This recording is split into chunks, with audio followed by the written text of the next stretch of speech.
beautiful soul. We are moving into spring, and I think that spring is such a great opportunity to do some spring cleaning in our lives, kind of metaphorically.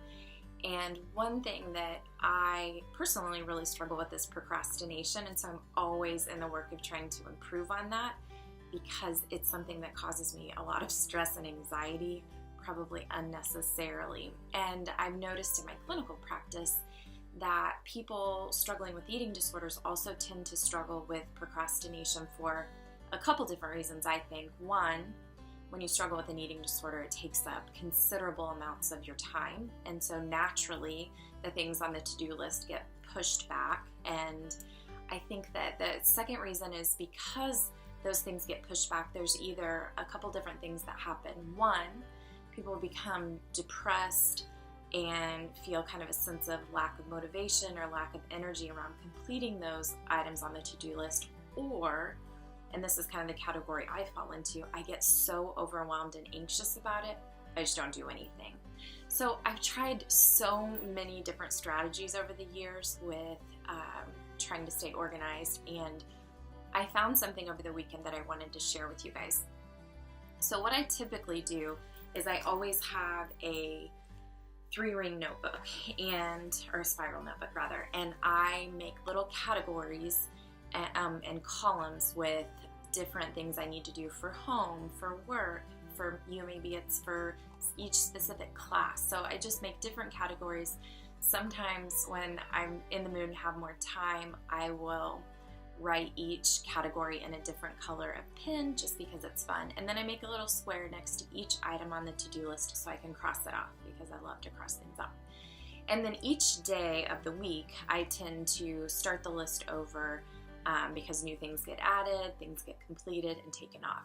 So one of the things I've been trying to kind of improve upon that strategy is I will select maybe the top 3 things throughout the course of the day that I want to accomplish, because sometimes even breaking it down into categories wasn't enough for me to not still feel overwhelmed with the enormity of things that were on the list. So if I just kind of put an arrow towards the things that I knew, okay, this is what I really want to get accomplished today, that would help. But the thing that I found this weekend when kind of searching on the internet was something called the Pomodoro Technique, and I will put a link below.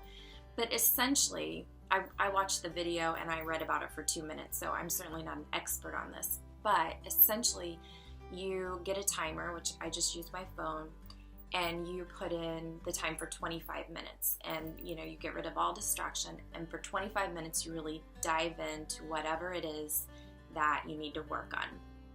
And then when that 25 minutes is up, you can take a 5-minute break and do something that's, relaxing, or if you need to get a snack or a drink, whatever, take 5 minutes. And then if you need to go back to that thing because it's not complete, then you do another 25 minutes and then take a 5-minute break. I think they say after maybe 2 or 3 25-minute segments that you should take a more extended break, like 30 minutes or something. So I tried it over the weekend, and I just think it was a nice mental strategy too, of just thinking, okay, for 25 minutes I'm gonna work on this particular thing that I've been putting off. And I just noticed over the course of the weekend feeling such a sense of accomplishment and feeling effective, and it decreased my anxiety in coming into the week. So I hope this is helpful for you, and I hope it's helpful for so many of the clients, again, that I work with that really get kind of bogged down by the various things on their to-do list. So I hope this is a helpful strategy for you. I'd love to hear your feedback, and if you have other ideas, I'm also always very open to that. This month in Real and Recovered, we are focusing on spring, so we will be launching and releasing April's Real and Recovered series April 1st, so feel free to sign up for that. I'll have a link again below, and we really are going to dive more deeply into the renewal process in moving into spring and trying to really create some habits that are going to help you recover. So I hope that you guys all have a wonderful week. Take care.